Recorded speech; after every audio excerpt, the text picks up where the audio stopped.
right. So, how does someone go from weightlifting to yoga, sound healing, and animal communication? How did dogs play a role in someone's spiritual choices? The science of sound healing, and is it supposed to be relaxing? And what does it feel like to be spiritually lonely? These are some of the topics we cover in today's talk with my guest, Dawn Tan from Singapore. Dawn generously shares her personal journey into spirituality, beginning with her discovery of yoga after experiencing a back injury from weightlifting. You're listening to Wisdom Without the Guru. I'm your host, Regina. Welcome, Dawn. I'm so happy to have you here. Hi, me too. I'm so happy to be here. So, how do I know Dawn? So, for anybody who's listened to any of the past podcasts, you might know that I'm using my friends as guinea pigs for the first couple of podcasts. Sorry, everybody, but that's how it works. Anyway, so I've known Dawn for 10 years, I think, about 10 years. And we met in Singapore, and we met when I was running a excuse me, I can't speak. We met when I was running a holistic center, and I believe that Dawn came to one of the activities that I was holding at the beach one night. And then we just remained friends, and I've seen Dawn as she has really grown into the expression that she is now of herself, which is a very beautiful expression.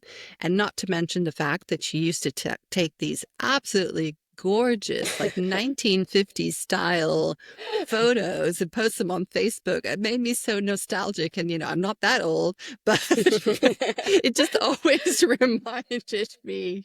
Okay, that was a decade earlier than my lifetime, but it just had this very poignant air to them, and you've always had this very special aura about you, I think. Anyway, it feels like it for me. Anyway, again, welcome. I'm really happy for you to be here. I'm so happy to Okay. be here as well. Okay, so let's dive in. So, what kind of life were you leading through your teens and early adulthood?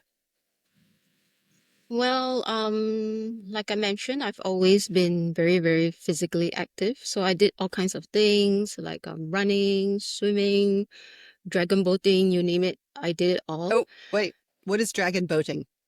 For Dragon people who don't boating? know, yeah, that's a Oh, that's so a so that's a Singaporean thing, isn't it?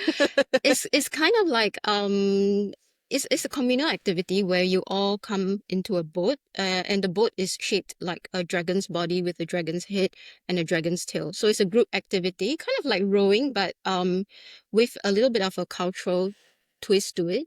Um, Being that the boat looks like a dragon. So it's like a group activity. You row together in a group. You sit on the right or the left side of the boat. So I did it as It's well. very grueling, isn't it? It It's quite is. physically intensive. For sure, yes. And you're under the sun, you're subjected to the elements. But I've always been very connected to nature, especially water. So it was just something that I picked up very naturally. But also very different from what I'm doing now, which is sound healing, yoga, meditation. Yep. So the early me Okay. wouldn't have recognized or wouldn't be friends with the me right now. You Totally think? different people. Wow. Yeah. Okay. Mm. So, what kind of jobs did you hold? Because Well, that's quite different from what you're doing now, if you yes, can for call it a sure. job, because you really enjoy Yes, it. So, I who calls do. a job they really enjoy a job? Yes, so I started as an editor. So I did that for a couple of years. I've An always been editor in of what? On of of books or books, of children's okay. books. So I did that for a while, and I've always been involved with writing. So from editing, I moved on to mass communications, corporate communications as well. And then towards the later part of my 30s, I kind of found this so-called dream job where I became sort of like a films classifier. So, when you go to the cinema and we have that rating PG NC16. That was you. I was Yes. trying to remember who I had met who did that because I was trying That to was me. explain that rating to my son because I remember we having a Yes. conversation about, oh, it's changed. They allow more in now. Mm-hmm, Anyway, mm-hmm. explain what that is because that's quite interesting. It's interesting, right? So, it's different from every country, but I think they have it in the UK as well. They definitely have it in the US and Australia as well. So there's this governing board where we kind of look at films and we give you an advisory. So, for example, if there's a lot of violence, the film will be classified as 16 or 18, which means that it will be appropriate for people who are 16 and 18 years old and above and things like that. Yeah. So you So that had to was what watch the films or you is. also you were given the information first, so you already knew whether it made it through the first cut, or you No, we always have to watched the watch the film. film. Yes, Wow, the so you entire must have film. watched some interesting films that never made it Eye-opening. into Singapore. Nothing phases me anymore. I've seen Oh everything. my gosh. Wow. Yeah, So you even had to yeah. watch horror films? Yes, and you can't look Oh, away. oh, You I can't kind couldn't of have do had that this. job. Yeah, If you yeah. might You miss a can't look scene you away. have to Yeah. cut. Yeah. Wow, that's amazing. Okay, so Mhm. after that, what happened? Why did you leave that?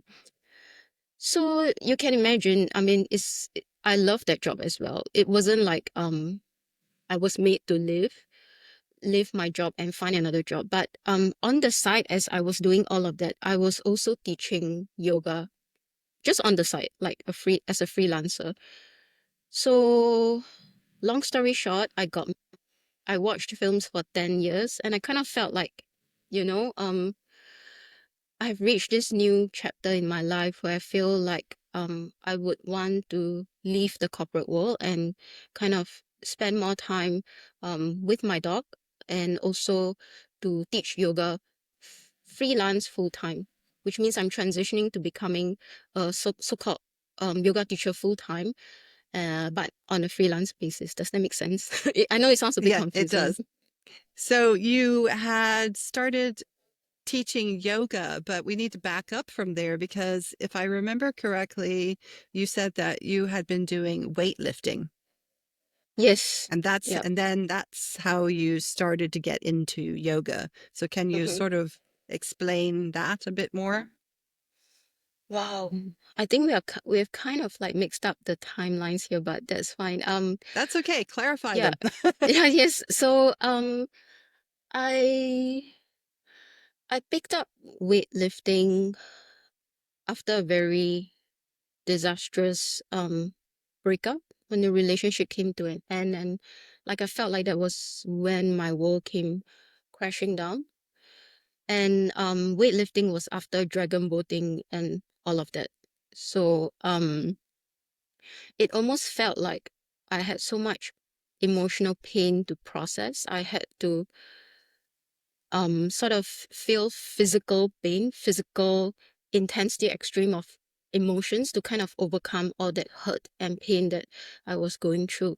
And when people think weightlifting, you think of those pink baby weights that you lift at the gym. It wasn't anything like that. You will know, you have seen photos of it, Yeah, right? no, it's definitely not that. This is like powerlifting. Yes, exactly that. So it was really heavy, it was grueling. And on hindsight, I mean, I didn't know why I did that, but on hindsight, I felt like it was a way for me to feel and process the deep, deep, deep, deep pain and hurt that I was going through.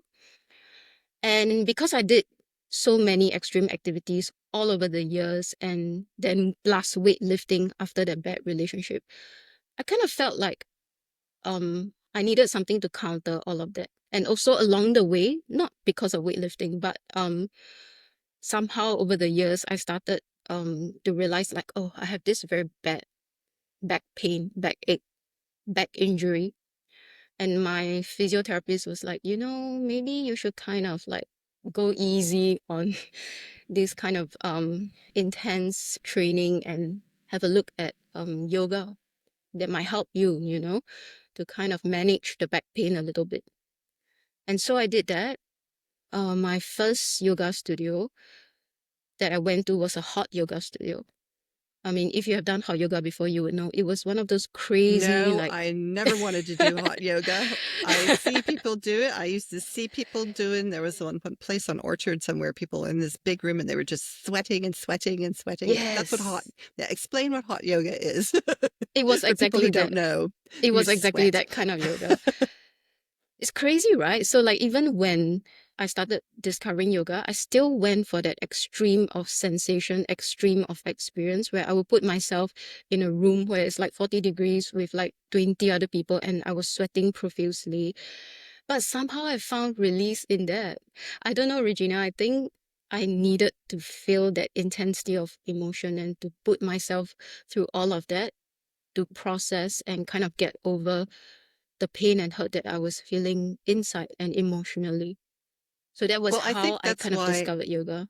I think that's why a lot of people run as well, Mm, or do like boxing, these type of things, because it's a way to release that pent up energy that's from mm, all the emotions. So yeah, mm, but that's interesting because I never knew that about you. I never knew that, yes. you know, that was your reasoning behind doing that. And so Mm. did you find that it worked? I mean, the It hot did yoga work as well, for but sure. for Like your it back helped. Yes, as it well. did. Yes, the heat helped. The postures helped. So even though it was really hot, it wasn't a very movement based practice. It was actually very static.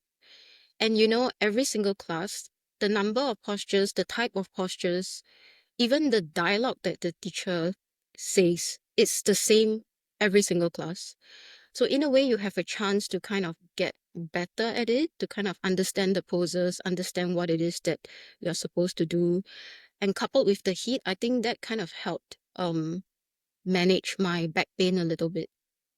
But you know what the interesting thing is? I did this kind of hot yoga for about 2 years, almost every single day. But right now, I just cannot bring myself to do the same type of class again. So I have never stepped into a hot yoga class in about, I would say, 2 or 3 years. This is me, Mhm. present day me. Yep. So you Yes. progress from hot yoga into what other types of yoga and then into teaching. So I was always teaching um on the side. Um from hot yoga, I kind of left the hot room and I started to discover like, oh, actually, you can practice yoga without the heat. And there are so many other different styles of yoga, right? Not just hot yoga. There is hatha yoga, which is like a more static practice. There's also vinyasa, or popularly called flow yoga, which is a more movement based practice where you kind of flow with your breath, things like that. There's also yin yoga, which is very passive. You basically um lie in or sit in a pose and hold the pose for anywhere from up to 2 or 3 minutes. There's also restorative, where you are kind of like very supported and propped up with like blocks, pillows, blankets, more That's me. passive styles. That's my Exactly right. style. Yeah. That's my style now. So, mine too, actually, sometimes. So, yeah, and then I started discovering that, oh my gosh, there's this whole world of yoga out there where it's not just hot, there's so many different styles, and there's something for however you are feeling today at this very moment. You don't have to do the same thing, the same type of class every single day, right? Yeah. And when did you get your yoga teaching certification? I think I did it as I was working. So, it was kind of like a working, studying kind of thing. So after work, I would go and attend my teacher training. My weekends were also dedicated to teacher trainings. So I did my first teacher training at the gym, with the gym. And then I taught for a little while. And after that, I did my second teacher training with one of my teachers at a yoga studio. So I effectively went through two 200-hour teacher trainings. Yep. And Yes. because you're doing all this yoga at the same time as you're doing a normal job, how Mm. did the two integrate, if at all? Did you Mm, feel the effects of doing the yoga? I mean, not the physical effects, but the mental and emotional effects of doing the yoga in the other job that you were doing? for sure. I think a lot of busy people, yoga is a way to kind of like manage stress and anxiety. It's also a form of kind of self-care, right? So if you practice yoga with the right teachers, they will always remind you that, it's a safe space. It's a space where there's no judgment. And you kind of have to really listen to your body, notice how you're feeling that day, and use yoga as a tool to take care of yourself, right? It's not so much about being good at it or doing like difficult poses, but more like slowing down, breathing well, feeling the pose, and then from there make choices that are good for you at that given moment. So that helped a lot with like stress and day-to-day anxiety in a normal working job. So, you know, one thing when I was in Singapore, I also learned this because, I actually did I did yoga when I was about 15 or 14 years old in the Bahamas growing up Mm, because I went to ballet mm. and my ballet instructor, he actually used to be with the New York Metropolitan Ballet at some point, Wow. but he used to go to India every summer and spend time with a guru and do meditation and yoga. And I assume that he learned it. I don't know if he got certified, but he learned it. So he used to insist that all of his ballet students would take yoga as well because he thought it was good for their concentration and for just getting them into that state. So, I mean, I actually had this kind of view of yoga as being this peaceful way of just going within, and he also did a lot of breath work because Mm. when you're dancing you need a lot of breath work, not that I was a good ballerina, but anyway, yeah. And I had something weird happen once when he had us just focusing, and I was looking at him, and I totally forgot about this. I was looking at him and I was just breathing, and really everything else was gone, and he disappeared too. For like a split second, he disappeared and there wasn't anything. It was really an unusual experience. But and then I used to do yoga with my high school teachers, which was kind of bizarre. But when I went to Singapore, I started, I mean, for me, it was always this kind of spiritual practice. And Mm. of course, we also in the Bahamas, we had a yoga camp kind of thing that was there since, I don't know, I think it's gone now, but it was there. Savananda Yoga, that was the name of it. Oh, yes. And I was always exposed to that. But in Singapore, I suddenly found out that people were doing yoga just for exercise and not as a spiritual pursuit. And I mean, that just kind of shocked my mind because, from a young age, I had seen it as something different. So, my question to you is when you first went into it, was it a spiritual pursuit for you, or was it more of a physical way of healing your body from the problem that you would have with your back? I think when I first started, it was definitely very much a physical practice. Like, yeah, so like the hot yoga, and then I progressed to like flow yoga, which is like vinyasa style yoga. But having said that, like what you mentioned, there were also moments where, or in fact, in most yoga classes, when I'm in the pose and I'm breathing well, I can't think of anything else except the pose. You know what I mean? How I'm feeling in that pose. Or like when I'm flowing, moving through the poses, it's almost kind of like a moving meditation where I can't think of anything else. I am the pose, I am my breath. I hear myself breathing, and everything else just falls away. Kind of like what you described, right? Mm-mm, And I didn't think that that was spiritual. I just thought like, oh, it helped with concentration and focus and things like that. But to answer your question, it started off very much as a physical practice, and the spirituality came about like over time.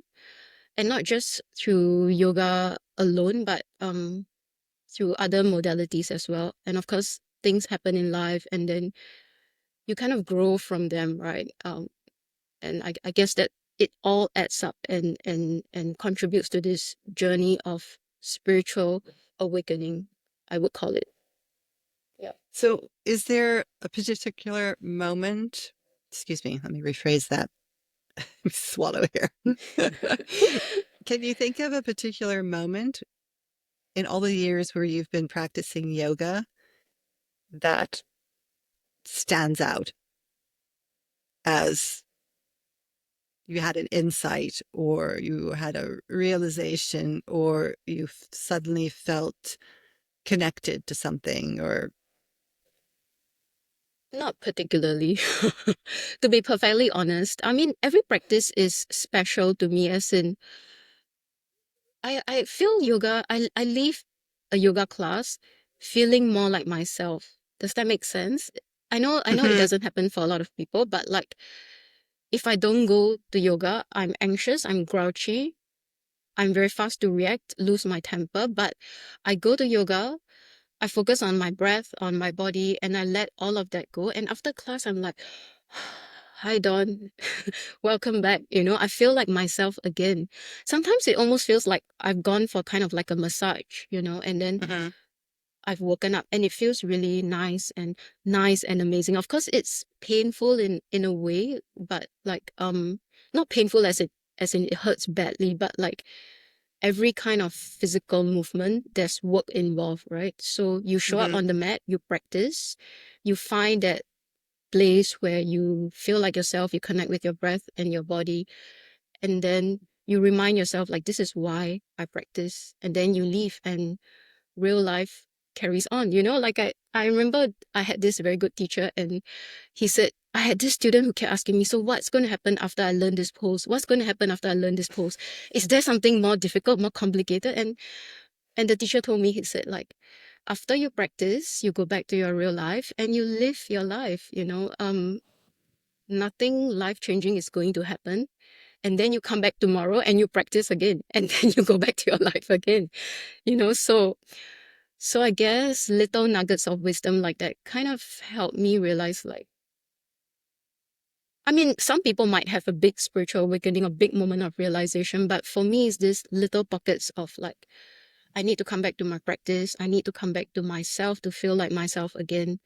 And I think for me, at least, that's the whole point of the yoga practice. Yeah.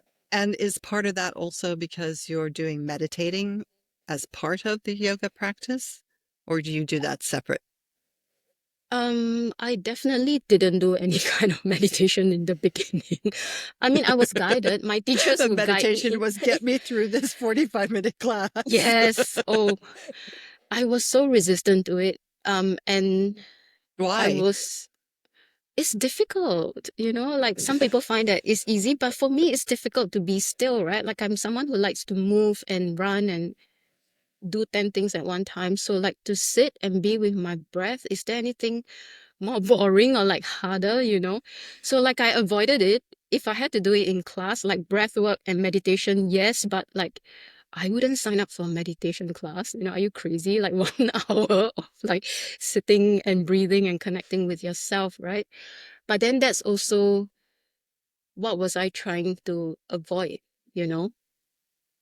What aspect of myself or my life was I trying to avoid by avoiding meditation for so many years, and So why did you finally make the bold step into meditation? The very bold, boring interesting step into meditation. and very timely question. So there's all that weightlifting, physical activity, and then I discovered yoga, right? And then you would know I adopted my very first dog, Meadow, who has since passed. Um, and she's the reason why I started meditation and sound healing, to be perfectly honest. I think she was the one who brought these healing modalities into my life. So because of her, after she passed on, I kind of felt called to pursue this course in animal communication. And the way we were taught to connect with pets who have crossed over is through meditation.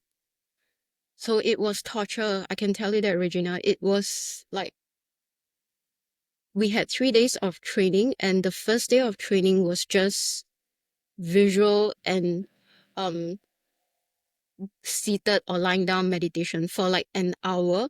Sometimes like we'll break the sessions up, so 1 hour at a time, and then after that I'm like, oh gosh, we are done. And she's like, okay, like you have a short break, and then we are going to go and we are going to meditate for another hour. I was like, oh my god, like when will this end? But of course, there's a process, there are steps that we were taught and guided through. And this meditation, this connection to your heart space, we call it the sacred heart space to yourself, is how we actually connect with pets or any other beings who have crossed over. And that's how meditation came into my life.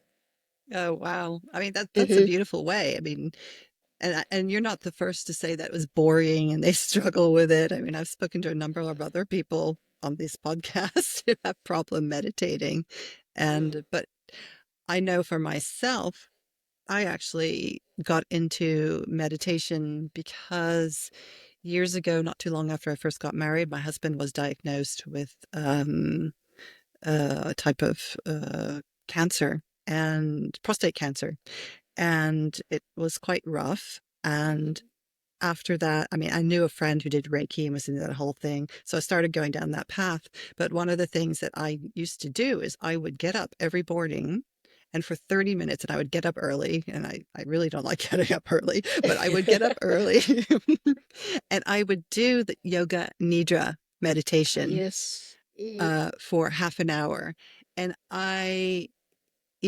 that's really tuning into your body and just being quiet, but it's a guided meditation that I think puts you in touch with what's happening in your body.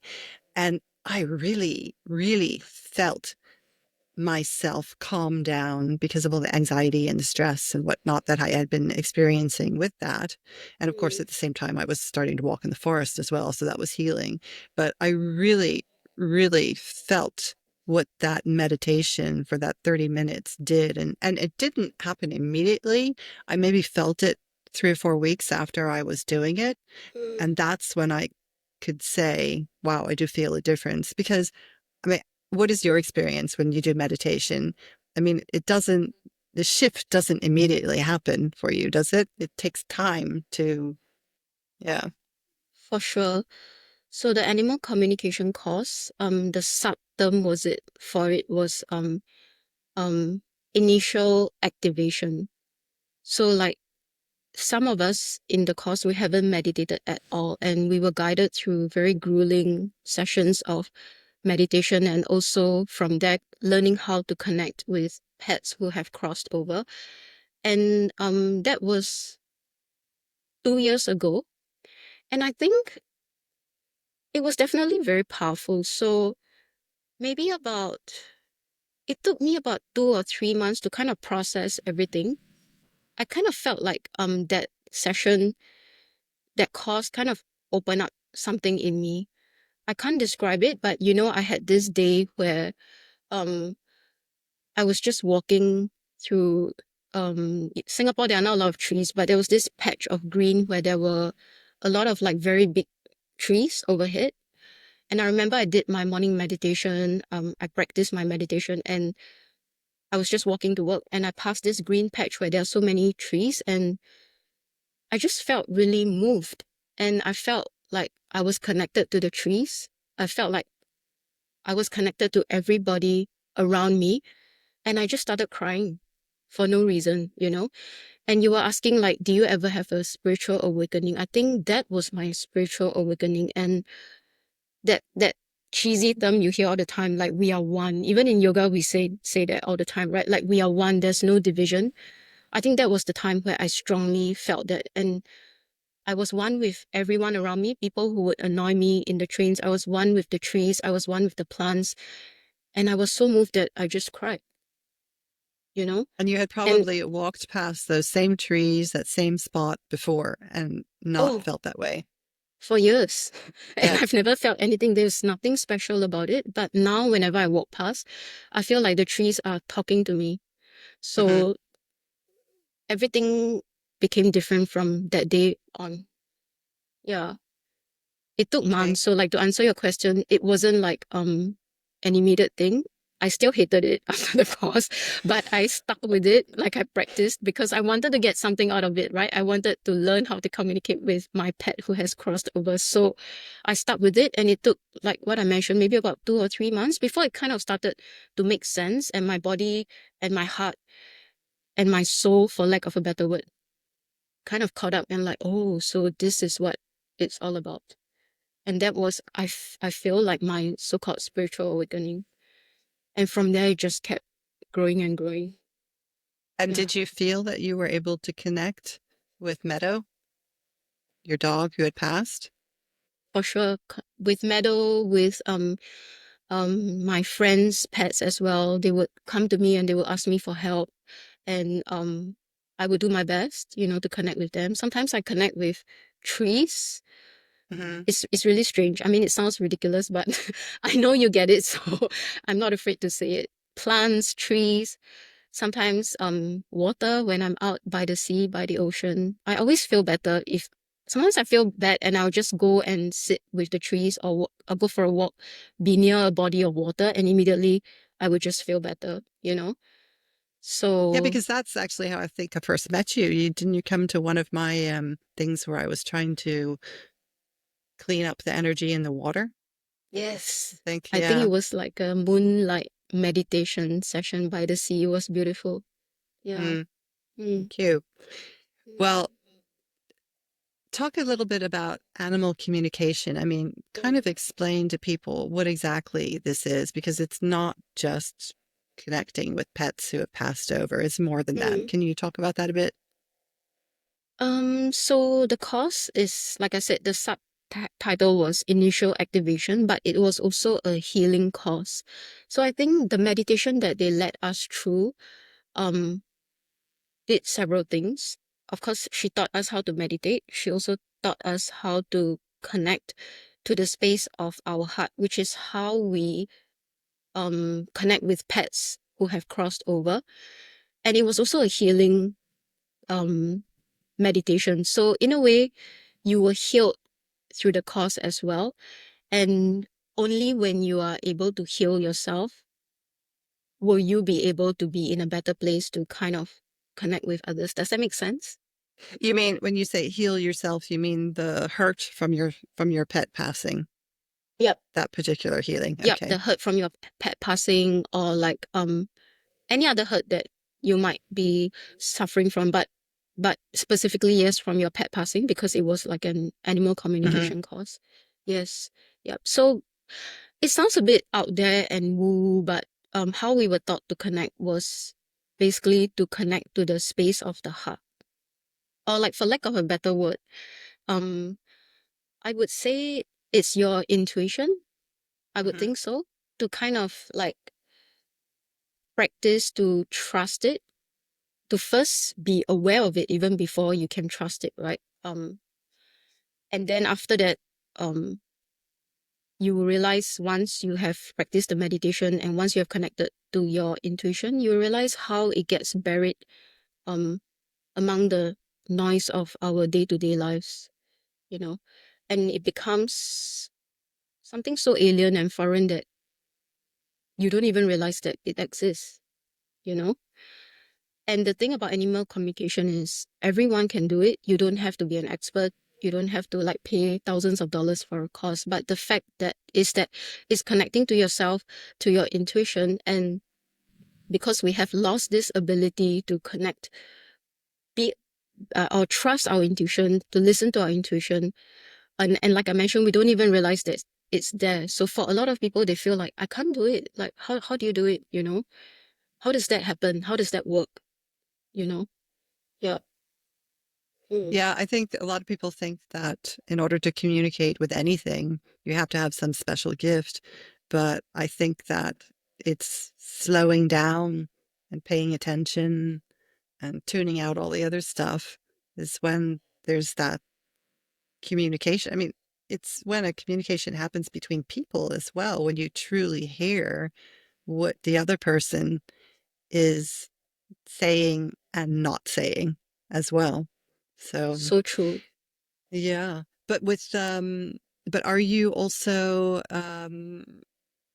like with the animal communication, are you also speaking with animals who are living and saying, what is it that you're hurting from, and what is it that you're feeling? And because I guess there's some instances, I can think of, gosh, I've lost three cats in the last two and a Mm, half so years. sorry So, to hear. Mm, so, you know, I always used to think, what is going on in my cat's head? What mm, is, and especially at the time when they're coming towards the end, when you know that there seems to be nothing that you can do. I think it's a terrible position for pet owners to be in because, you have to make that choice. Do I want to be selfish and keep them alive for my sake, or do I, need to end their suffering?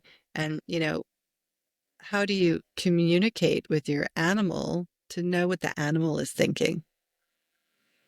Do you do that? well, I do. I did. And I think I'm not sure if you're familiar with it, but there's this idea of a pet being having a soul contract with you. You know Mm, what that means, right? So like um of course when we communicate with them, we kind of tell them that if you are in a lot of pain, and you have to go, you should go, right? Like try not to hold on for my sake. But it's also my belief that once the pet has done what it is here to do, to fulfill that contract that you have between you and the pet, it they will leave on their own. You don't have to tell them. Yes. Yeah. Mm, that what you say is just, I mean, it's not related to a pet, but when my mm, sister, she had ovarian cancer. She died from ovarian cancer, and towards the end, she was for 2 days that they had drugged her up, and there was nothing. And I just remember leaning over her and just saying to her, "It's okay, you can go," because she was in a lot of pain. That's why they had all the drugs, and just saying, "Don't worry about us," you know. You've done whatever it is that you needed to do, and don't hurt anymore. Anyway, but yeah, that just made me think of that. So it's not just pets, it's people too. People, you want that person that you love to stay there for you, but mm, they also need to be given your permission to go on as mm, well, I think. mm, for Move sure. on. Yeah. Okay. And you So can mm, go ahead. What were you going to say? I was going to say, you can, I mean, it's a way, it's a form of communication, not just for pets or people who have passed on or who are about to pass on. You can actually invite people who are living, um, into your sacred heart space and you communicate with them from there as well. And I don't know if you're having a difficult time with someone, maybe try doing that, have conversations with them, connect with them from the space of your heart and see if it helps. You'll be surprised. I mean, it sounds kind of far out, but try it. Yeah. So you mean so feel like give me an example of how you would do that, for example. Walk me through what you would do. So Because you have to open your heart space somehow as well. yes, so like someone like you might have a difficult relationship with. It can be a friend or like your parents. I don't know. Um, breathe into your heart space, invite them into your heart space, and set the intention of like I want to heal our relationship. You know, I would like to have a good relationship with you. Like, can we talk? Can we have a conversation in our heart space? And send forth that energy of reconciliation, of love, of wanting to make a connection and do it whenever you feel called to. There's no formula, there's no method to it. But if you really feel like this is kind of a relationship that you want to work on, try meditating and connecting with that person from the space of your heart. Without any judgment, try to let go of anger and what you feel like they didn't do right or by you, and see how it works after a certain amount of time. Yeah. And are you talking to them, or have you just done that exercise and I that's talk it? to them. I know it sounds Okay. nuts, but I have full on conversations with them, like from that space of the heart. Yes. Hmm. And are they Yeah. replying back to you, or They are replying. Sometimes if they want to, if they don't, then I don't, I just leave it. It's like Mhm. connecting with pets, right? Sometimes they are full of information, they want to connect, they want to talk. Sometimes you don't get much out of them, and that's fine. Yeah. Okay. Mm. Well, Mm. that's I hope listeners that you write that down, and because that is a practice definitely to try. That's a tool Mm. to try, and I think Mm. that we all have somebody that we do not get along with for whatever reason, or that we're out of sorts with at the moment. And who knows, maybe that exercise will help resolve that problem. Mm. Okay. So let me just look here. So now you are no longer doing the critiquing and the writing. That's totally in the past now. Mm. So right now you're more focused on the yoga and the meditation and the animal Yes. communication Yeah. and also sound healing. Now, Meadow seems to be responsible for a lot of things that are in your life right now, and sound healing is one of them. So, talk about how that happened and also what is sound healing, because some people don't know what that is. Mm. So, when I adopted her, she was already fairly old. Like, I think she was 9 years old. And she stayed with me for a good, I think, 5 years. So, towards the end of her, I mean, as she was nearing her end, um, she suffered quite a fair bit. And we brought her to the vets, and she was like on various medications. And towards the end, I kind of realized like the only thing that could bring her comfort was the sound of my voice and the sound of the singing bowls. So what I would do was I bought a couple of bowls, and I have this memory of her last days, last couple of months, where we would just sit I would just sit by her. Still have some photos of that actually. And I would play my bowls and I would sing to her. And I realized like she visibly relaxed. She was no longer panting, she was no longer struggling, she even fell asleep. So I was like, I mean, I must be doing something right here. She was able to kind of relax and even slept through the sound singing bowl session, the sound healing sessions. And that was when I kind of discovered like, okay, let's learn a little bit more about sound healing and what is it about. So I went So, for you like, you happen to have a bowl, or I you bought a had bowl. gone, oh, you I bought a bought bowl. bowls, yeah, just for her. Yeah. Just But to how kind did of you like, even discover sound healing, to know to do that, to even try that? I had some friends who were already into it. And then on Instagram, as I was scrolling through, certain courses popped up, certain sound healers, their profiles popped up. And I kind of like, decided to explore a little bit more. And that was, how I found out about my first sound healing course. And I went for the course. Yeah. And through there, I learned about sound healing. Yeah. Mm. And so when you felt that that helped Meadow, that was the aha, let's do more with sound healing. Mm. So Let's then what dive did you, deeper. yeah, how did you dive deeper into it?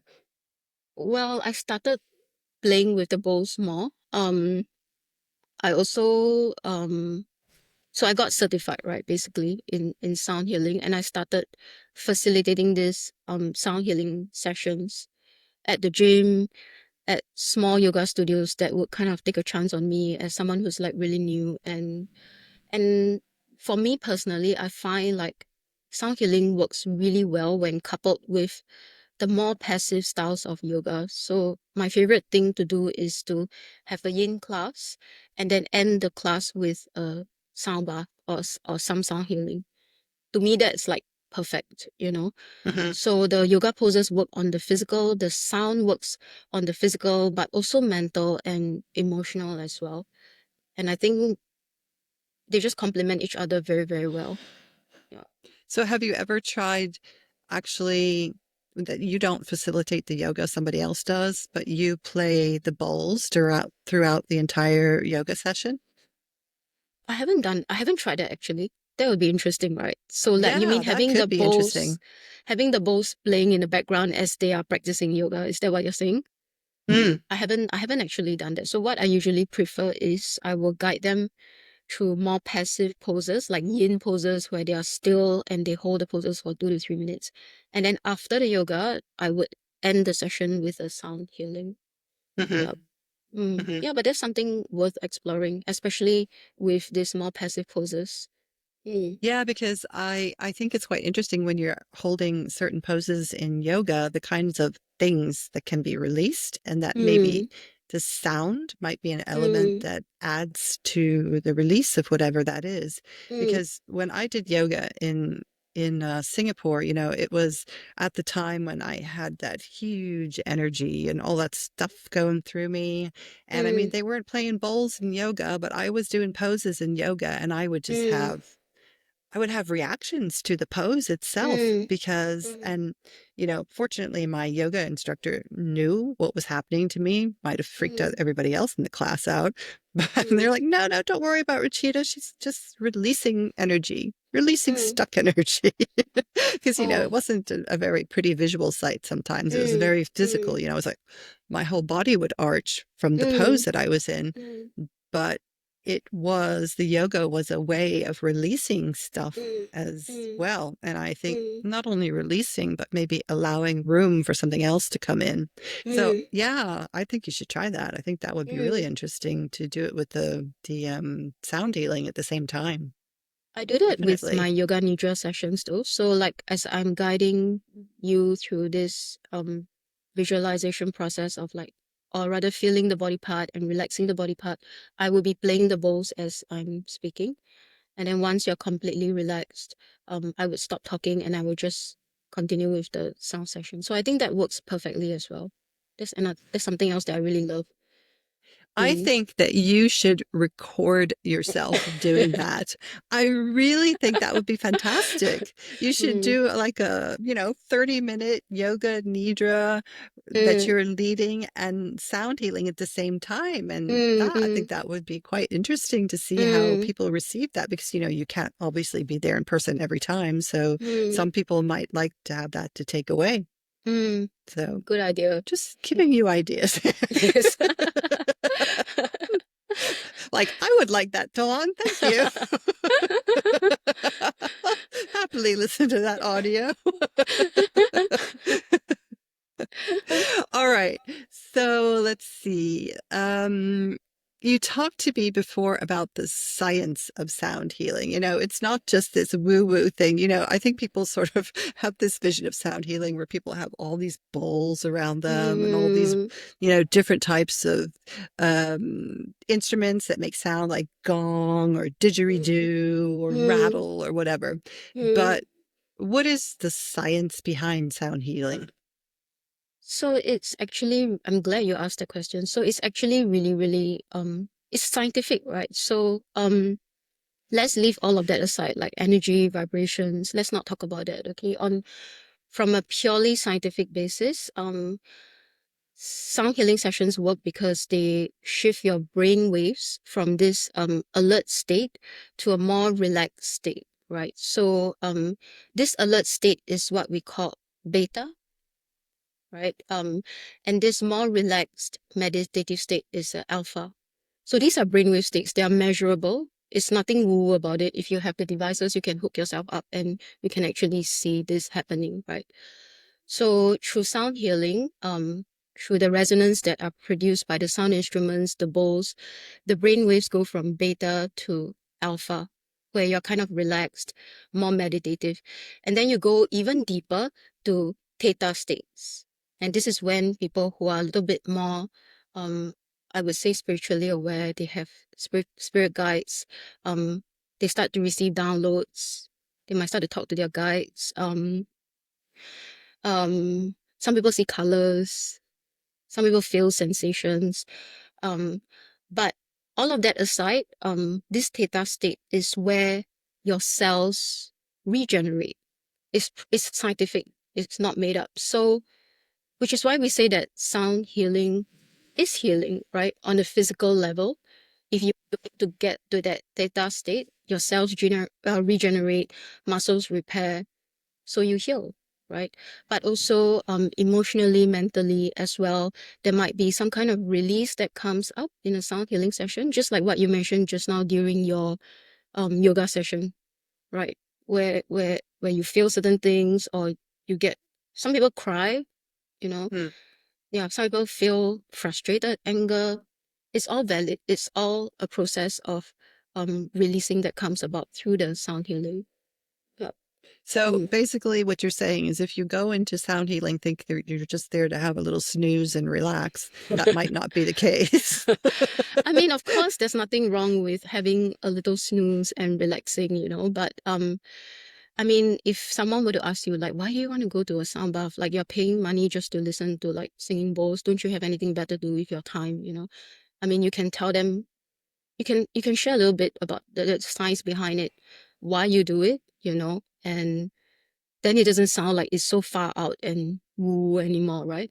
Hmm. And it's actually rooted in scientific studies. It's measurable. If you were to Google and read up about it, I'm just giving you a very like surface level kind of interpretation of it. But if you were to read up, it's all very measurable and scientific. You can't lie Hmm. about brain waves, right? It's not something that is made up. And these brainwave states, they very much exist and are measurable. Hmm. Yeah. Mm, Well, I do a type of meditation when I can. Unfortunately, they offer it online, and it's mm, 30 minutes in total. But the first 15 minutes, they use a rattle, like these little, mm. like children's rattles, and you just hear Yes. this Mm, for 15 minutes. And mm, somebody, you can do it, but normally the person who's guiding does it because I don't own one. mm, So, and that seems to serve to get your consciousness into some kind of state to then go into 15 minutes of silence and just breathing naturally. And then that's it. amazing. And the first time I did it, the can be a bit jarring, if you're not used to it. But then I started to realize after doing it 4 times a day when I went on a retreat to this place, um, that it actually did work. It was strange. But then they also did something else that had to do with the harp, and that just did not do it for me. That just sounded like elevator music to me.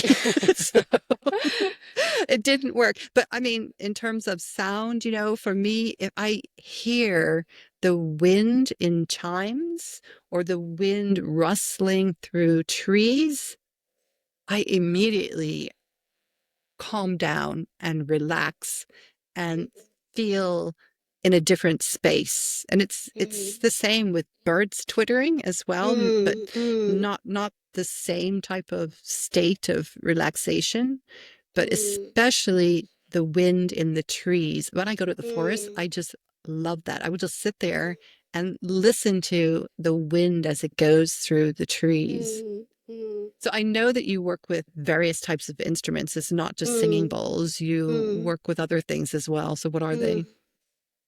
So I have chimes, I have swing chimes, I have like koshi chimes, I have the rattle as What are well. koshi chimes? What is that? They are like I don't know, you'll see them later. Mine are actually not koshi chimes. They are different type of chimes. So Okay. they sound like wind chimes basically. I have metal bowls, I have crystal bowls, I have rain sticks. So it's interesting that you mentioned just now that you heard that rattle for 15 minutes. I mean, there's a reason why it goes on for 15 minutes. So how sound healing works is by this process of entrainment, where you kind of how should I put it? So like maybe you come into a class and your heart is beating very fast, but you hear the sound of the drum. It's slow, right? Bum, bum, bum. And then through that process, the rhythm kind of entrains you to slow down your heartbeat to become similar to that of the drum beating.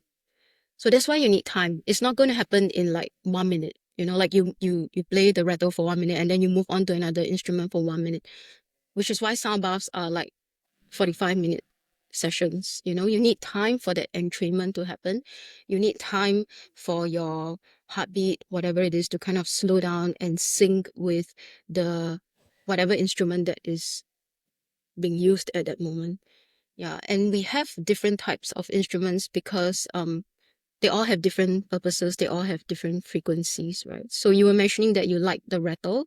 I actually have a rattle and I used it in class once, and a student was like, "Oh my gosh, what was that you were using at the end of the class? It was so scary. It sounded like a rattlesnake." Like I hated it. So different people, resonate differently with instruments, and it's not wrong. There's no wrong way to feel or to be. If you dislike the sound, that's perfectly fine. You were Hmm. probably not the only one who feels dislike or like you don't feel that it's relaxing. It's okay. Yeah. Well, Mm. I mean, in shamanic practices, they often Mm. use these types of tools that you talk about, the like for the heartbeat, and there's a Yes. particular type of drumming tempo that they Yes. use. And I remember I Yes. went to see Daniel Darby, I think his name was, in Singapore, Mm-hmm. and he had also a rattle as well, but of course it was not the it was more like a Mm. different type of Mm. thing. Mm. But for me, also, I had experienced somebody behind me with a gong Mm. behind my back, my spine, Mm. Mm. and wow. And it was a really big gong. And Mm. I felt the vibration of the gong travel up my entire spine. It Mm. was an Mm. amazing practice. And Mm. something else that somebody has done, and I think you know Patricia Owen and her daughter. Mm. Um, Yes. they go up and they cup their hands and they put it against your back or your spine and they sound into it. And Mm. wow, it's really, I mean, anybody at home, just try this on a friend. You cup, I mean, it's just an interesting thing. You don't think it's a funky practice. You cup your hands and you kind of into it so Mhm. that the vibration completely goes into their Mm. spine, and just Mm. try it, just see, because I think was sort of like, whoa, what's going on? It was so Mm. unexpected, and I wasn't Mm. even certain of what I was feeling. I couldn't really describe it, but I knew Mm. that it was doing something. Mm. So you You said felt, you're starting to work with a gong as well, right? yes, yeah. You felt like energy shift, or was it just like physical sensations that you were feeling with the gong? I couldn't say if I felt energy shift or if it was physical sensations. It just felt like it took me into some kind of state that Mm. I really don't have a description for, but I knew Interesting. that it did something. So, Mm. a lot of times when you do these practices, it Mm. is making shifts and you can't exactly pinpoint the shift that it's doing, but Mm. I know that afterwards I didn't feel bad. Mm. Um, And I wouldn't say that it made me feel better, but I just felt like something happened, but I couldn't Mm. put my finger on it. And I think Mm. that's what you say with the sound healing as well. People Mm. always want to know, what's it going to do for me? I'm supposed to come out of Yes. it with this Yeah. intention. So, Yeah. how would you prime somebody for a sound healing session who'd never been to it before? So, like what I would say for a yoga class as well, the only thing certain about sound healing and yoga is the class will begin and the class will end. Everything in between, you never know what's going to happen. That sounds Sometimes so you feel evasive, Dawn. but like sometimes, sometimes you feel a lot, sometimes you feel nothing, and there's no right or wrong way to feel. I think we are all so worried about, oh my gosh, am I doing it wrongly? But there's no wrong way to kind of heal and rest, is there? You know, um, if you feel bored, you feel frustrated, it's all valid, and maybe on that day you don't get anything very much out of the session, you just had a good nap. That's something as well, right? I mean, you rested, you know. But I think it's very important because healing equals to, in sound healing, healing equals to frequency plus intention. This is something that is really important. So if you take away nothing from all my babbling, remember this. Healing equals to frequency and intention. So frequency is what happens when we play the instruments, the different sound instruments. Intention is your intention, right? Like your connection to your heart space, to yourself, the intention that you set at the beginning of the sound session. And coupled with that, healing will take place. Yeah. And together with that intention setting is also this idea that be open to whatever happens, which is why I say the only thing certain is that it will begin, it will end. Everything that happens in between, just allow. Same as in So, yoga, no judgments, right? About yourself, about whether you can or can't do something, about how you might be feeling. Yeah. so what exactly when you say setting an intention? I mean, what, let's imagine we're talking to somebody who has no idea about this. What do Mm. you mean by setting an intention, and what does that do? It can be anything, right? It can be how I kind of encourage people to do that is to firstly be aware of the space of your heart, because the heart is so important, right? And then breathe into that heart space. And from that connection to your heart space, to yourself, you set an intention. I know it sounds, for people who haven't maybe gone to yoga or sound healing sessions, it sounds a bit far out, but setting an intention is, it can be anything, right? Like, what do you want to get out of this session? What do you want to get out of your life? Maybe you just want to be more confident. Maybe you want to heal. Maybe I don't know, it can be anything. Maybe you just want to be rich, So set that intention, right? Like, whisper it to yourself, repeat it to yourself 3 times. And then after that, just let it go. Just allow whatever to transpire. Let it happen. Yeah. It's important to let it go as well and not cling on to it and like, I must heal and I must achieve this and I must feel this at the end of the session. Yeah, But set because that that's the intention only and thing let you're it go. thinking about the whole time. Exactly, right? What Yeah, is this doing? I don't feel any movement in my body. exactly, exactly. Yeah. Yeah. Like set an intention, whatever it is. It it doesn't matter if it sounds nonsensical, and then breathe and let it go, you know? Okay. Let the universe take care of it. And from your experience in using the different instruments, Mm, do you find that certain instruments have a certain type of effect, whereas others have a different? So, for example, the chimes one effect mm. and the singing bowls one effect. And what are those effects? Um, like I said, it's very individual. I mean, I don't want to generalize, but generally people do resonate or they like the sound of rain sticks, rattles, because it's comforting, right? I guess like you hear the sound of the rain and things like that. So that's like so-called a crowd pleaser. Whenever you use the rain stick, people really enjoy it.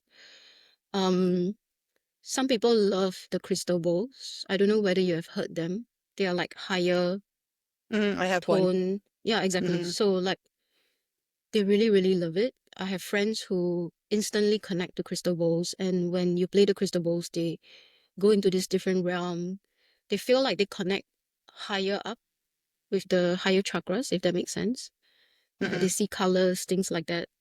But I also have friends who totally do not like the crystal balls. They say that it's scary, it's triggering, it's loud.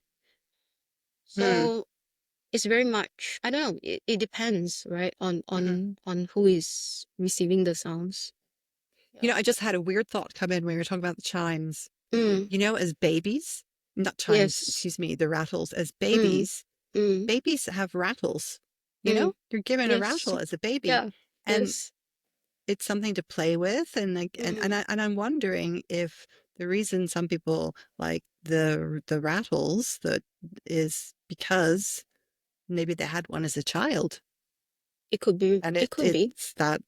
it takes you back to those that playful or soothing or discovery moment without you even knowing it. Yes. Yeah, for Yeah. sure. Yeah. So Mm. I had a really interesting experience. I think I shared it with you with the singing bowls.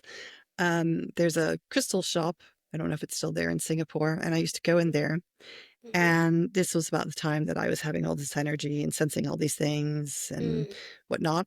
And I went in there to get some crystals. And so people also use crystal balls to clear the energies in crystals that they buy. And they had this enormous crystal singing bowl there. And I think you mm. could Oh sit in yes, I it remember this. almost. A small child could sit in it. So they put my crystals in there and they started doing their thing, to clear. And oh my gosh, it was so unexpected. I didn't realize they were doing it. And I just started shivering and reacting to it. And wow, they also went into a panic because they saw how I reacted. I mean, I was really like, whatever it Mm, did sent a whole bunch of stuff through me. And they made me mm. go outside. I had to go outside and walk around. That they brought me water, and they were talking to me. And after that, every time I would go in their shop, they would send me outside whenever I bought crystals and they wanted to clear them. They're like, "Oh no, no, no, no, no, we don't want to see that again. Go outside." So it's quite funny, but yeah, I mean, it was a clearing. It was some kind of really, really high frequency that just went through my entire body at the time. Maybe you were meant to release whatever it was that you were meant to release then, back then. Yeah, Yeah, maybe. Well, I was releasing yeah. a whole lot of stuff back then. Were you uncomfortable? Do you feel uncomfortable? No, Mm, no, no, mm, I've never ever been afraid or I've never felt uncomfortable in any of those situations. It just mm, happened. It was mm, awkward and it was, very physical, mm, but I never felt bad after it. I never felt like mm, I was still stuck in the moment. I mm. felt like it needed to happen. It needed Yes, to make space for something else, I think. exactly that. And also, I have this theory that sometimes because I reacted that way, it's because my body was not used to a certain frequency Mm, and it was fighting it. And so in mm, terms of the sound, so it was trying to not allow it in. I think it was a protection, like the body was saying, oh, no, no, no, no, no, no, we're not going mm, there. We don't want to go where that mm, sound is going to take you. mm, And I think that was one reason why it was very physical for me as well. But mm. I don't have that Interesting. happen anymore. So either I'm not as Interesting. sensitive but when I Mm, started speaking the languages of the South, a lot of that stuff stopped. mm, That was like a different frequency that mm, speaking the languages I think dealt with. So that was something else. mm. So all this Interesting. time that you are starting to explore all these types of more spiritual practices, what about all your friends? And you'd gotten married as well. So Mm. what about your friends and your husband and your parents and your family? You know, as they're seeing you transition into all of these things, what is what is their reaction? I'm sure some of them secretly think that I'm nuts. They She's a wouldn't say witch. that. Yeah, exactly right. Like, here's your sacrifice or something. No, I'm sure some of them secretly think like, oh my gosh, she's gone off her rocker or whatever it is. But for the most part, they they let me do my thing, you know. I I'm also selective about who I talk to about these things. I mean, I might share superficially, but I wouldn't dive deep, you know?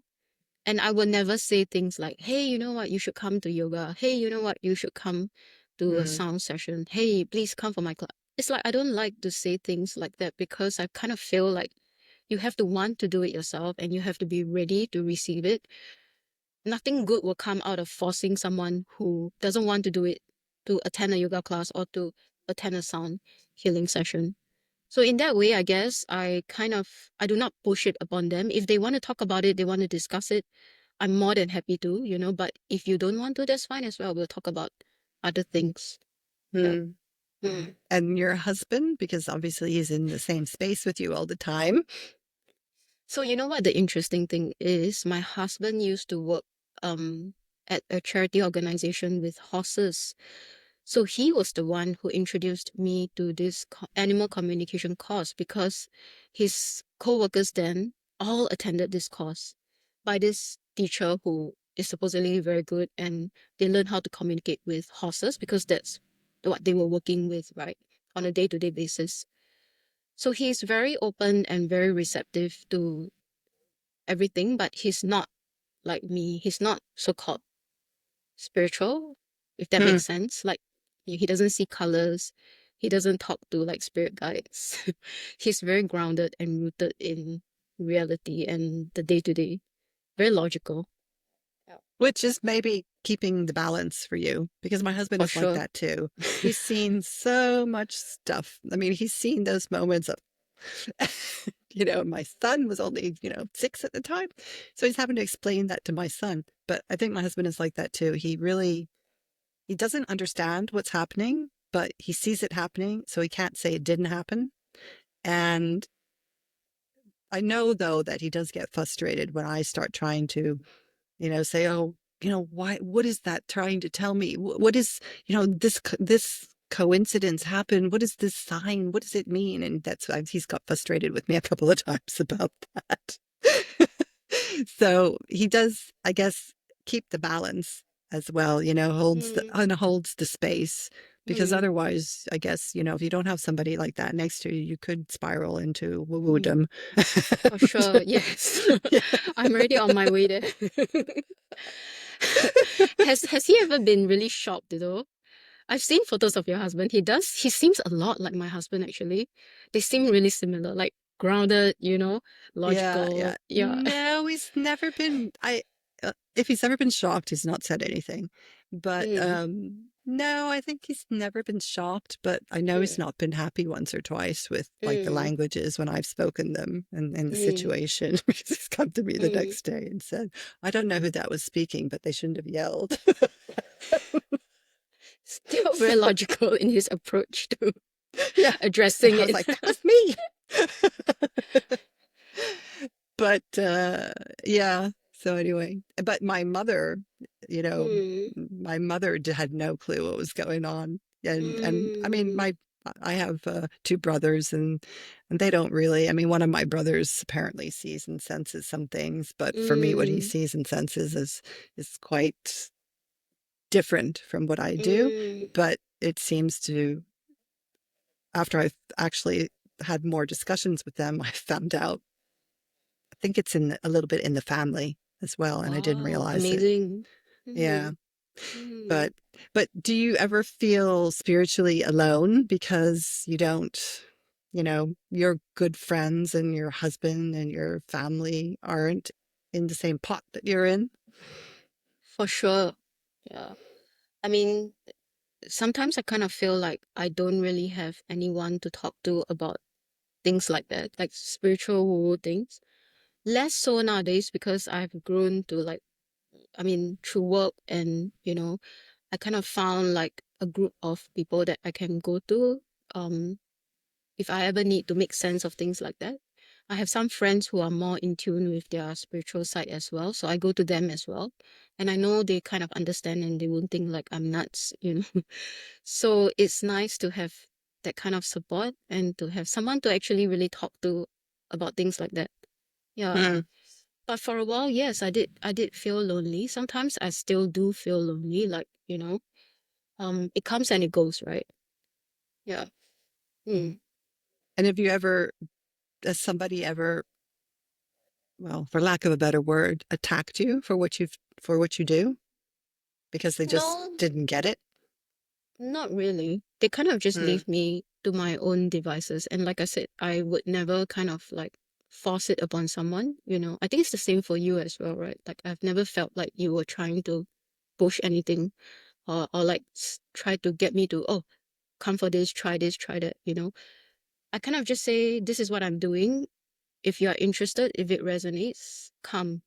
If not, that's perfectly fine as well. Yeah. Hmm. Yeah. So I guess I'm not confrontational in that sense, and I don't force it upon people because spirituality is a very individual thing, right? And everyone is on their own journey, you know? We all walk the path at our own pace. So there's no point kind of like trying to force people to embrace it if they're not ready for it. Mm, Yeah, I agree because mm, the last thing you want is a friend who keeps trying to drag you somewhere or trying to or mm, maybe they offer a service and they're trying to sell you mm. something, for their Yes. service. Yep. I don't like that. I've already had one friend because I was Mm, expressing something on Facebook. I already had one mm. friend say, "What witch has gotten hold of my friend?" So I unfriended her.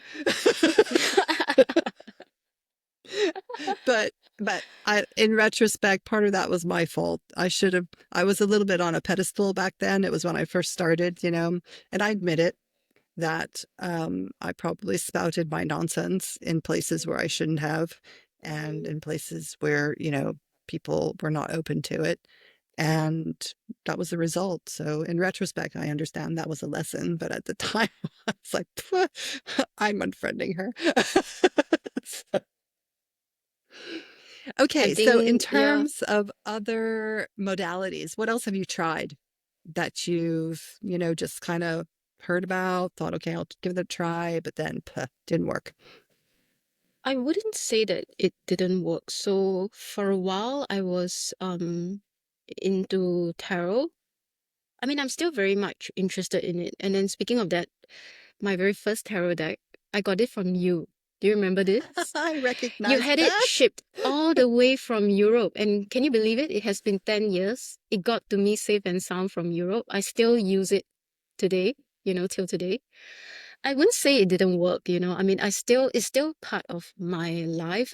I still pull cards, to get insights, to connect, Um, it's just that sound and yoga and meditation have become like a much bigger part of my life, yeah, compared to Hmm. tarot. And I don't know, I feel like we're always learning and we are always kind of gaining insights in different ways. Sometimes you try something new and it sticks, sometimes it doesn't. That's perfectly fine. You might come back to it again, you might not, you know? Yeah, Yep. definitely. Mm. Definitely. So is there anything new that you're moving into that you're looking at? Getting better at meditation. No, honestly, like that's something that I want to be more intentional to work on intentionally because it's difficult for me, right? Even after like 2 years of actively doing it. And it took me 2 years to be comfortable to say that, yes, I'm a sound healer. Yes, like I'm an animal communicator. I never used to want to say that. I never used to want to have it on my bio. I was comfortable being called a yoga teacher after like 8 years of teaching. So I had that on my bio. And then very recently, I kind of added sound healer and animal communication, animal communicator. And I'm not going to shy away from being who I am anymore. I feel like there's value in putting it out there. Like, this is who I Hmm. am. If you think I'm weird, so be it, you know? Yeah. All hats off to you because that's the hardest thing to do, I especially know. I mean, the yoga instructor, yeah, okay, that's like a normal thing now, but Mm. the sound healing is even more normal. But then when you say animal communication, that's when people start going. Yeah, like, But, but it's interesting also, I forgot to say, what your husband worked with horses because a mm. lot of people actually work with horses for therapy. And it's not just like a spiritual type of thing. It's like kids who I think are mentally impaired or physically impaired as well. They take them to work with horses. And I don't know what it is about horses, but I've seen this a lot, and I know there's a couple of people here in the surrounding area who do this as well, but it's like therapy to work with horses. Personally, I wouldn't because I'm scared of them. They're really big. Me too. Yeah, I've met them in real life like a couple of times. My husband brought me to his workplace. I mean, they're beautiful creatures, but I They was a little are. bit, I was a bit nervous interacting with them because I don't know how, right? They're not like cats and dogs. They're not small, they're like this big. They're like my height. So it's quite intimidating, but they're also so powerful and graceful. Mm, I mm. can see why it would be healing to be in their presence. Yep. Mm. Yep. But now that also reminds me that you are doing sound baths now with animals, for animals. Yes. Oh, yes. Yeah. Yeah. Yeah. I saw some pictures recently. Mm-hmm. Yeah. So what Yeah. exactly is that? So it was just something fun. Like I thought, like I would want to try. And the place where I'm facilitating the sound sessions, Concentric Circles of Healing, the co-founder Maddie, she was very, very open to the idea. So we had that first sound healing session. It's actually for pet owners and pets. So not just the pet, but not Yeah, just they the don't dog, drop but the pet off. no, and then they go off and have a coffee and so it's for like the it's like yoga Don't give with them your any dog. ideas. Yeah. Yeah. Yes. So yeah, so like the owner lies down and the dog is free to roam. He can sit down, he can walk, whatever it is. Um, yeah, and I believe it's healing not just for humans but for all sentient beings, right? Even plants. I mean, when you talk to them, trees as well. I mean, they hear you, they feel the vibrations as well, right? I just had an image of you sitting under a tree with a singing bowl. I've Do you actually ever do done that that? before. Yeah, Yes, yeah, it's lovely. yeah, Yeah, yeah. yeah. It's special when you bring your bowls out in Hmm. the open and in nature. Yeah. Mm. Yeah, and also there's something else that you have done that I think is absolutely beautiful that I want you to talk about because Mm-hmm. you took sound healing as a community service to the elderly. Mm. So Yes. tell me about how that transpired and what they thought of it and what they did and what happened. Okay, I can't take credit for that. I have to say that the initiative was happened because of the co-founder of the Concentric Circles of Healing, Maddie. Hopefully you get to chat with her sometime. So she came across this post on Facebook about, I think, from this group where they were looking for volunteers, like volunteer sound healers to kind of facilitate a session for seniors at the community Mm. center, community club. And like no one replied to the post, but she reached out to them. And so it turns out that they were from NTUC Health.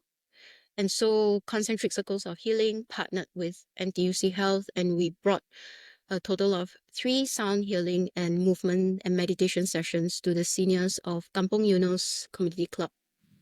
Yeah. This So is we an did, area in Singapore, yes, by the way, for Eunos. anybody. Yeah. Yes. Yep. Yep. An area in Singapore. Yes. So um we did meditation, movement, chair yoga, I would say, because like they're all seniors, Mm. right? So we wanted something that's so-called gentler, and then sound sessions. And it went so well. It was so well received. The halls were packed. Um, my heart was full doing it, and it's definitely something that I would want to do again if the opportunity ever arises. Yeah. Mm. They were And so how did, curious. yeah. They were So yeah, talk about receptive. that. Mm. Yeah, so they were really curious. They were really receptive. They came up after the session to kind of engage with us, to kind of ask us about sound healing, to find out more about the instruments, and to share how they feel after the session. And the interesting thing was, according to Maddie, the co-founder of Concentrate Circles, right? She said that some of these of members of the elderly, they already have an existing meditation practice. So Mm. it wasn't alien to them. They were able to sit still and just breathe and just receive the sounds. Yeah. So it was beautiful. Yeah. And so I what was did they say? initially What was their feedback? I mean, what did they say that they felt when they from the enjoyed the sound? session. They were relaxed. Some of them said, "Oh, like I kind of dozed off. I felt good after the meditation. I felt good after the movement. You know, there were a couple who dozed off. Yeah, but it was just amazing. Yeah, I'm always a little bit apprehensive, kind of facilitating a session for people whom I've never met before who are complete strangers because you kind of never know how they will receive it. But they were so open. There was Mm. no kind of like suspicion. There was no like, what are they doing? These are a bunch of like weird people. Um, they were totally, totally receptive. And I think that's also why they got so much out of it, right? Like being open and receptive and accepting. Yep. Yeah, it's bizarre. You almost think that the elderly there are more open than the younger generation. And I remember you see a lot of them doing Tai Chi or Qigong in the parks or in different places. You know, I remember seeing people walk up and doing these different type of Mm, practices. And I actually, one time I went up to them and I said, "What are you doing?" And they explained to me, and they said that there were cancer survivors and that they were doing it as a practice to help with the residual healing from the cancer. And I was so moved by that. You know, I thought, wow, where do you find that in the Western world type mm, of thing? mm. So, I think it's very true. Like at this studio that I'm facilitating sessions at, concentric circles, we do have cancer patients, and I don't work one on one with them, but Maddie does. So we do have patients who come to us and kind of seek healing through sound. And our kind of vision and our hope is that eventually sound will be recognized as medicine, you know. mm, Um, and the first instinct when someone falls sick is not to let's go see a doctor, pop pills and address it that way, but kind of discover these alternative forms of healing that definitely will help as well.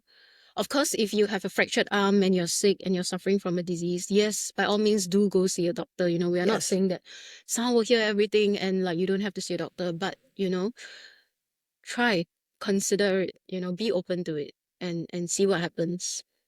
Yeah, Mm, it's all definitely. there. I mean, it's the science is out there. Uh, Hmm. mm, Okay. So, what advice would you give to somebody who wants to go into this type of deeper, I can't speak today. Let me change that. What advice to offer to someone who wants to go into more deeper exploration of themselves? And, you know, what can you tell them that is the reality of the journey as well? Because a lot of people think, oh, I can just, in 1 week, mm.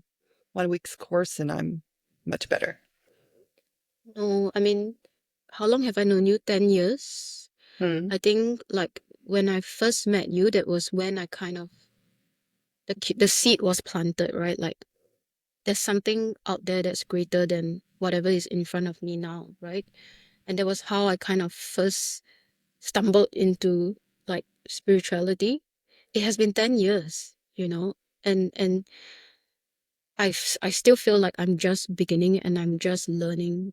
So there's no one way. Even though I'm a sound healer, I wouldn't say like sound is the only way, is the right way, right? I mean, whatever works for you, find your own way, um, in a modality that you can practice consistently, that you believe in, and that works for you. And that's different for everyone, and that will be different for you at different stages of your life. Like, look at me, I started with like hot yoga, and then I moved on to, I don't know, other forms of yoga. I moved on to meditation. I moved on to animal communication, sound healing.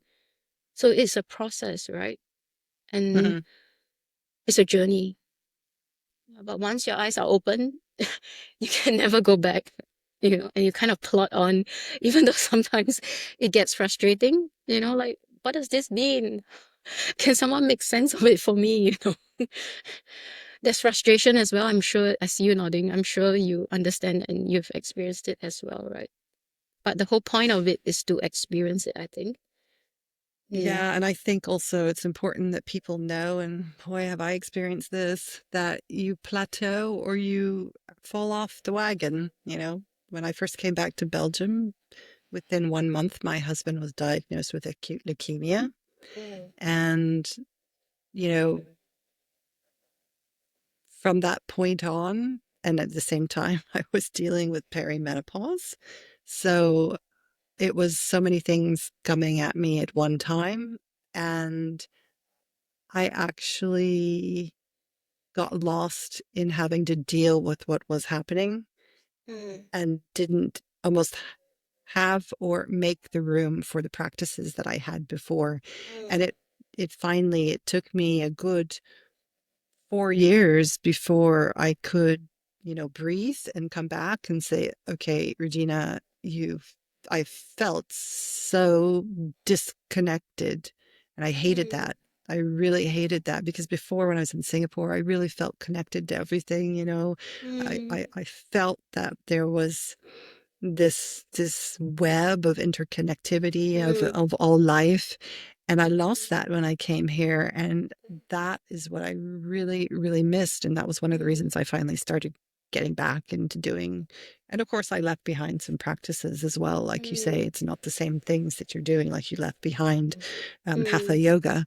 So mm, I've left behind a type of angelic healing that I used to do. I mean, occasionally I still do it for myself, but the one thing I stick with is the languages of the self, because for me, they're mm, the one thing that was always kind of in the background. And yes, mm. the dragon. So, Yes.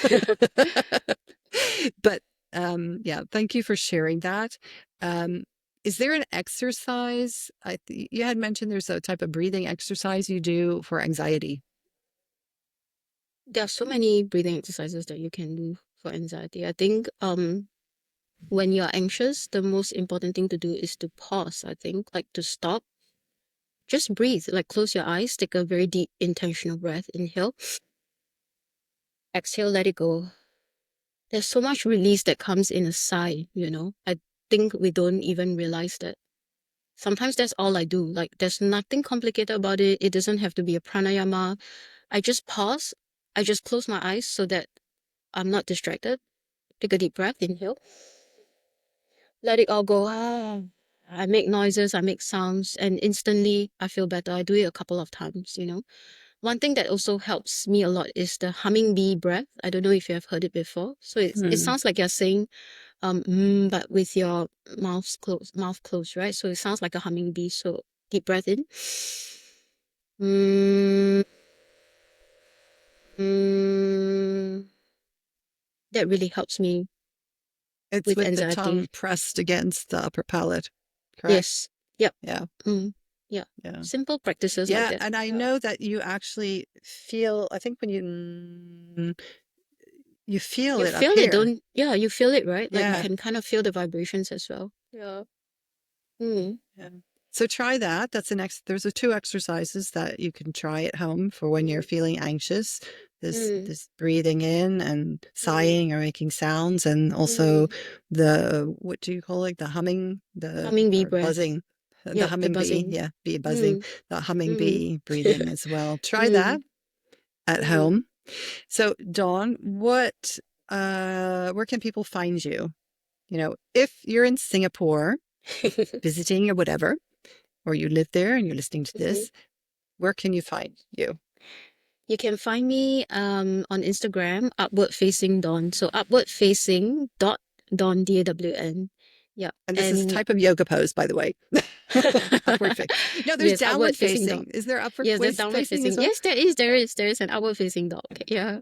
So upward facing dot Dawn DAWN my name. Yeah. Let's connect. I'll be happy to chat more. Okay. And Yeah. then also locally in Singapore, where are you holding your classes? So most of my sound sessions, I hold them at concentric circles of healing. So they are on Instagram as well. Look them up. We have a lot of very interesting offerings. I'm sure you've seen them around the Instagram post. Mhm. So concentric circles of healing on Instagram and upward facing dawn on Instagram. Okay, perfect. Yeah. Okay, so I'm going to wrap things up right now, but what I would like to invite you to do is to do some of these practices that Dawn has shared with us and see how you feel. How does it work for you? And then come back and leave some notes in the show notes. Send me a comment, send Dawn a comment, and, what worked for you and what experience did you have, or did it not work for you? I mean, it's just very interesting to see what other people experience because, you know, what you're sharing can also contribute to the research maybe that somebody else is doing. They might look and go, oh, wow, they had this experience and that is really working for them. Let me try that. So, Mm. your comments are important and we do welcome them. And all of the contact information for Dawn will also be in the show notes as well. So, is there any other thing, Dawn, that you want to say? Any other No, final words? Okay, great. Thank you, Dawn. Thank you so much for sharing thank you. My all of your pleasure. wisdom and everything that has happened to you and being very open about it. And also, thank you to listeners.